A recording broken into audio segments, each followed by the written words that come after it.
Now that we've got your attention, let the games begin!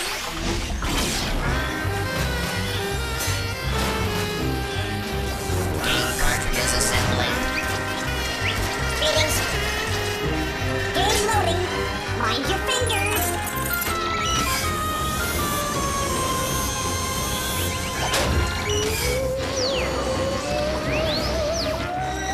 Keep working, you rust buckets.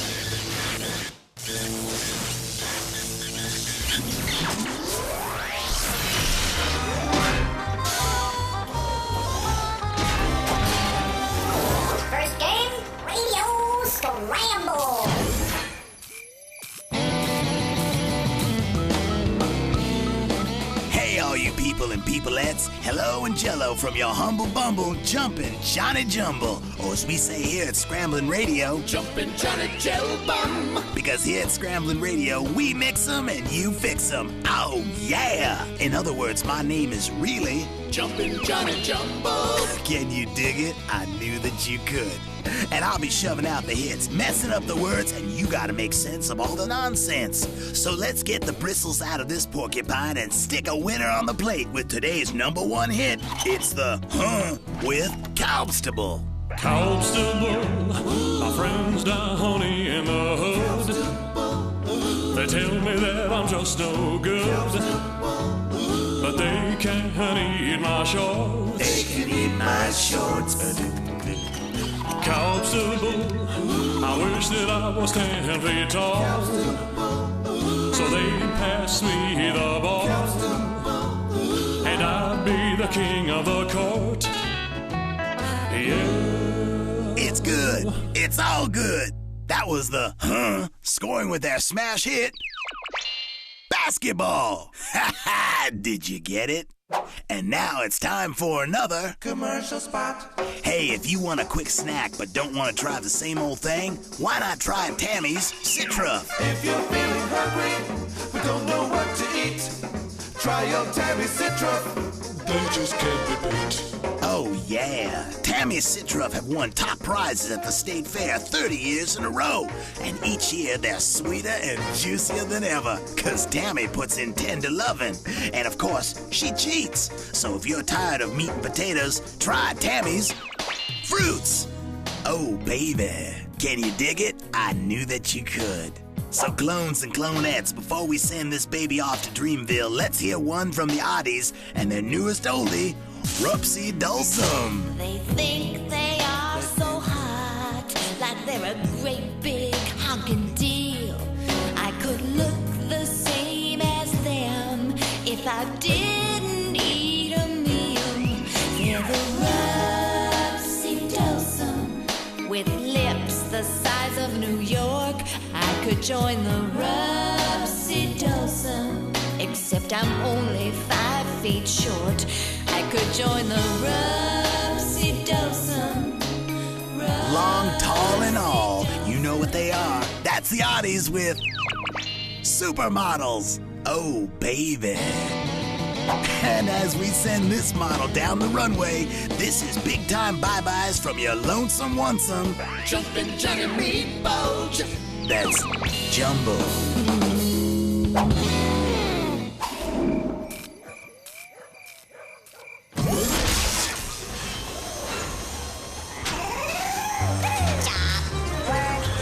Next game coming up. Greetings. Game cartridge loading. Check.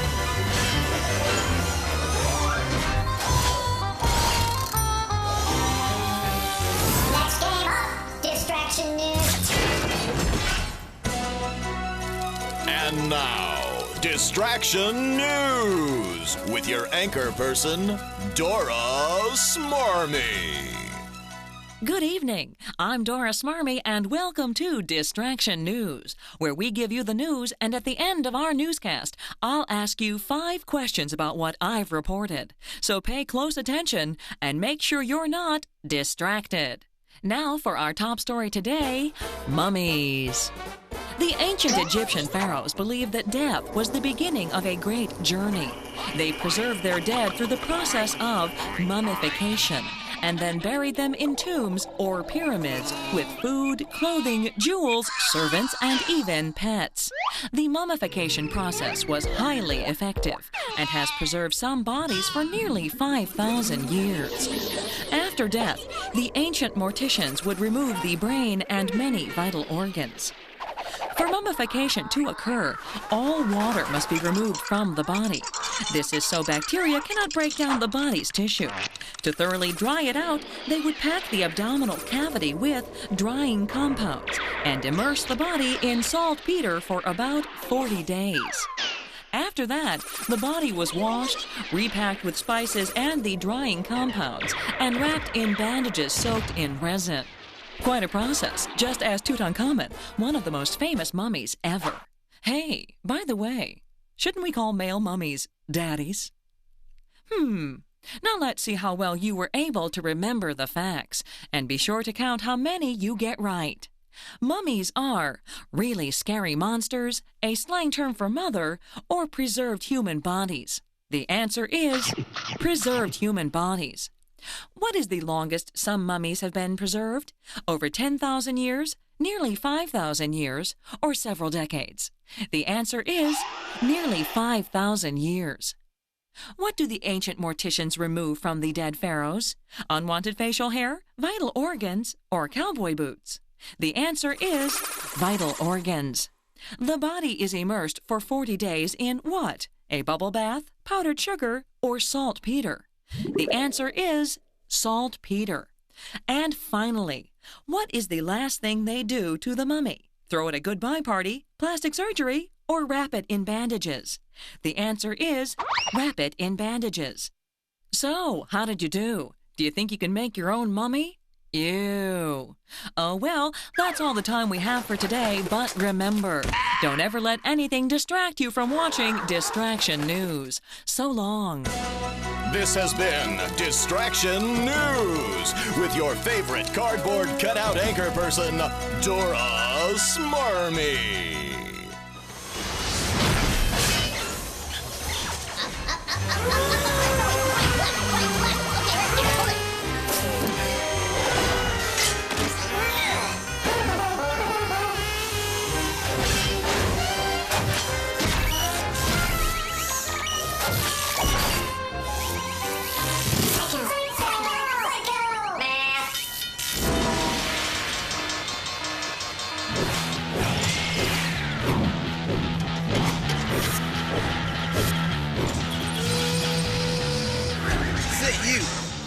You fool! This is your one and only Professor Rocket, ready to once again provide you with the greatest game ever to walk the earth. Psycho Man! Whoa! Man, I gotta get that fixed. Okay, game time. Here's how it works. I'll show you an equation, but instead of numbers, I'll show you some pictures. All you gotta do is figure out what the numbers and pictures stand for. Then, just solve the problem. Got it? Good. Then I expect it's time to do some psycho math. I think the age you need to be to vote. Yeah, I'm thinking of running. Then add it to the number of years in a decade. I've always been a 20s type of guy myself. Then divide it by the number of pints in a quart. Got milk? Or a milkshake. Got the answer? Let me take you through it. Takes the voting age of 18. Add it to 10 years in a decade. Then divide it by the 2 pints in a quart. And the answer is 14. 14. Now, that's what I call doing the math. The psycho math, that is. Next up, take the number of years in a century. Put on some clothes, Miss Methuselah. Plus the number of Roman numeral V stands for. You think the Romans didn't know that V is a letter? Now, just subtract the number of frames in a game of bowling. Got the answer? Need some more time? Forget it! We got 100 years in a century, plus the 5 the Roman numeral V stands for, and then subtract the 10 frames in a game of bowling, and what you get is 95. 95. A great year for math. That number's so good, it scares me. You ready to do a lot more? Well, too bad, because this is the last one. Take the noon out. I'm getting hungry. Now subtract the number of sides in an isosceles triangle. Next, subtract the number of zeros in a million. Got the answer? Let's go, let's go, let's go! I got a lunch date. Noon is 12 o'clock. Minus the 3 sides of an isosceles triangle, or any other triangle for that matter. Minus the 6, count them, 6 zeros in a million, equals 3, a cinch. Good job. That's all the time we have for today.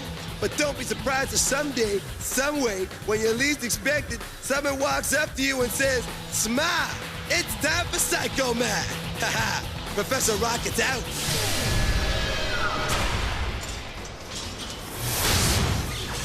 That was cool. Let's play another.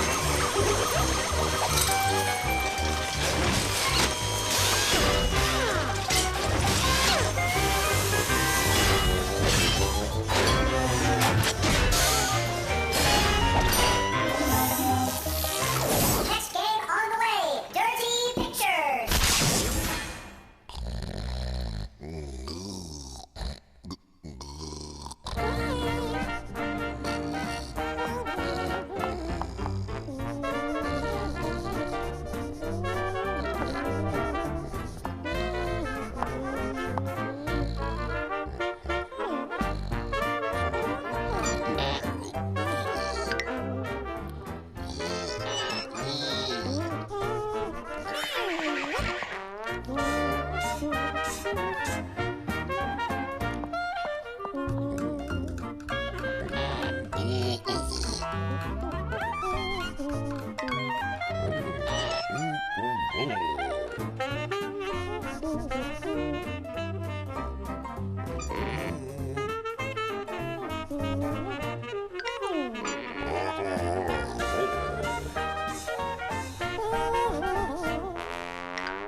Watch your backs. Coming through, coming through.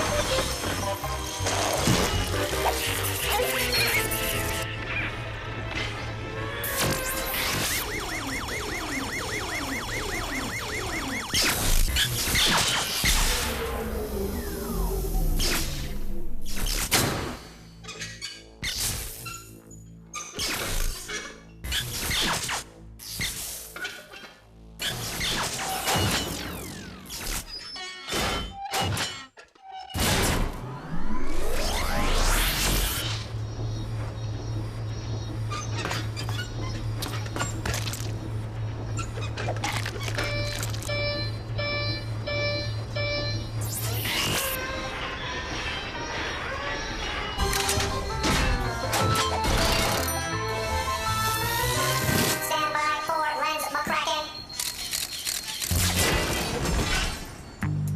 So, there you are. Thought you'd never show. My name's McCracken. Lens McCracken. Ace Photo Snoop. I photograph crime scenes. Some people say I'm good. Real good. Then again, some others, a lot more others, say I'm bad. Extremely bad. You see, I take pictures. Then, I apply my considerable reasoning expertise using said pictures to solve the crime. You think you can help? Everything about that night was as normal as any other night, except nothing was normal at all. And all the fish in Lake Schmindel were dead. I call it the case of the dead fishes case. Here's the first photo, zoomed in way too close. Hey, wake up. I don't want none of you getting tired after only one clue. We got a long way to go. Hey, you guys gotta pay attention here. You're already on thin ice. Look at the photo. Got it yet? Well, you're lucky, because I don't get it either. Oh, man. This is the last straw. I feel like I'm sucking air here. If I gotta tell you to look at these clues one more time. Okay, sorry, I'm a little bent out of shape. Let's take a look at all of them together. Well, there you have it. At least, I hope you do, because I certainly don't. Wait a minute. Don't leave. There is one more thing we could try. My faithful darkroom computer, the Solutionator.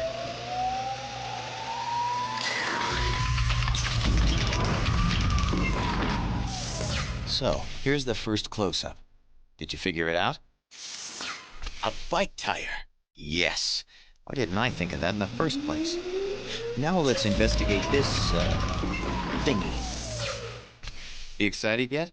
My toes are curled. Holy cow, it's an ice skate. I'm thinking whatever this crime is, it's against the law. Okay, here's the last photo clue. A straw. Well, that breaks the camel's back, which, by the way, is also against the law. And now we finally know what happened, don't we? Octavia Podiatrisk, the Slovian ice skating Olympic champion, was practicing figure eights down on Old Lake Schmindel when summer suddenly approached, causing the ice to melt and sending her into the warming water.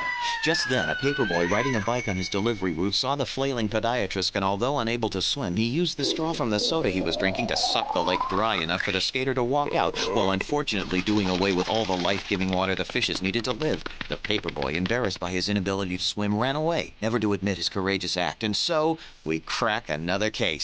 Wide open. Perhaps next time you'll pay closer attention so that one day you'll be as good as Lens McCracken. Photos.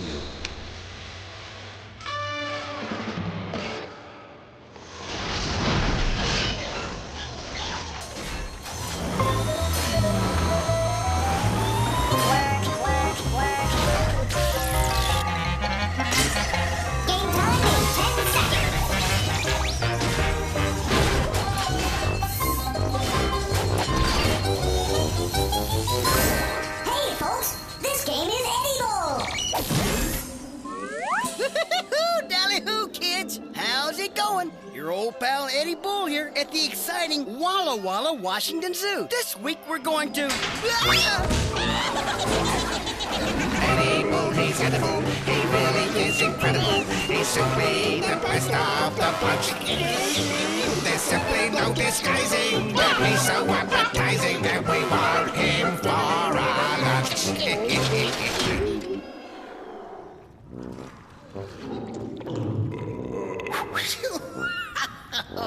Attention shoppers, blue light special on zookeepers. Aisle 5. Okay, everybody, can you figure out who made a meal out of me? Here's your first clue. You wouldn't know it to look at it, but it's one of the fattest animals around. In fact, when well fed, almost half its body weight comes from fat. They've got pads on their knobby knees because they kneel a lot, like when they sleep. It has hair inside its ears and long eyelashes to keep out sand. Oh, really fat, knobby knees, hairy ears. Could be my sister Arlene. She'll kill me for that. Okay, now here's the last clue. This animal can go 10 days without water, but when it does drink, it takes either one hump or two. That's because it's a camel. A camel, which means it stores fat, not water, in its hump, has pads on its knees, protects itself from sandstorms, and has one or two humps on its back. Woohoo! Uh-oh, camels like to spit up food when they get angry. Looks like I'm out of here. I gotta go. Animal, he's edible. He really is incredible. And we want him for our lunch.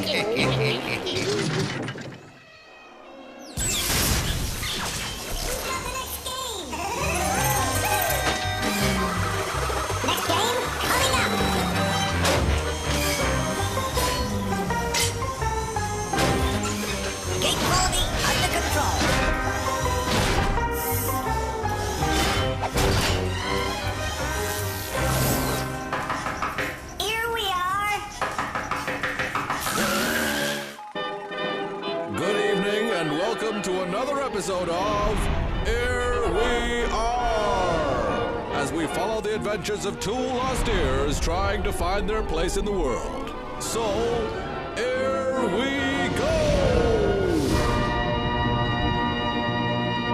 Hey you! What? Listen to this! Like I have any choice.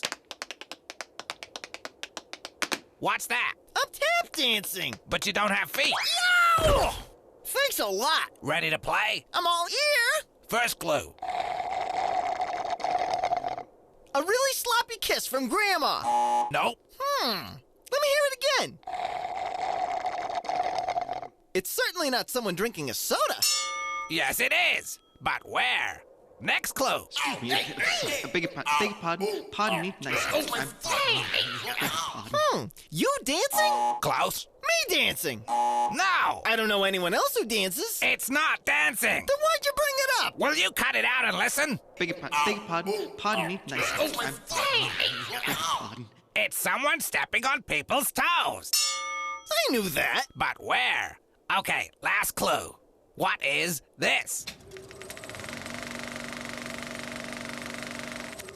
Oh, that is so obvious! Yeah? What is it? It's a person drinking a soda, then stepping on people's toes as he tries to sit down and watch.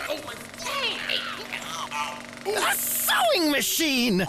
It's not a sewing machine, it's a film projector. And we are at the movies! Oh, John, don't ever leave me. Darling, I'd never leave you. I could never do such a thing. That was beautiful. Pass me a Q-tip. That concludes today's episode of Here We Are. And we are out of here. It's time for Crashbox Rewind, where we flash back through the show and remind you how smart you really are.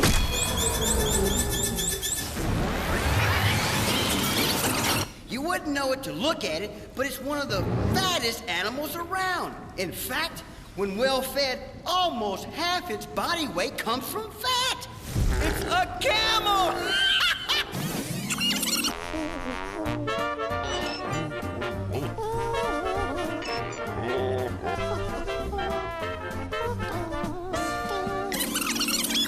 Takes the voting age of 18. Added to 10 years in a decade, then divided by the 2 pints and a quart. And the answer is fuck tea. Fuck tea. The ancient Egyptian pharaohs believed that death was the beginning of a great journey. They preserved their dead through the process of mummification and then buried them in tombs or pyramids with food, clothing, jewels, servants, and even pets. Well, that's it for now. See you next time.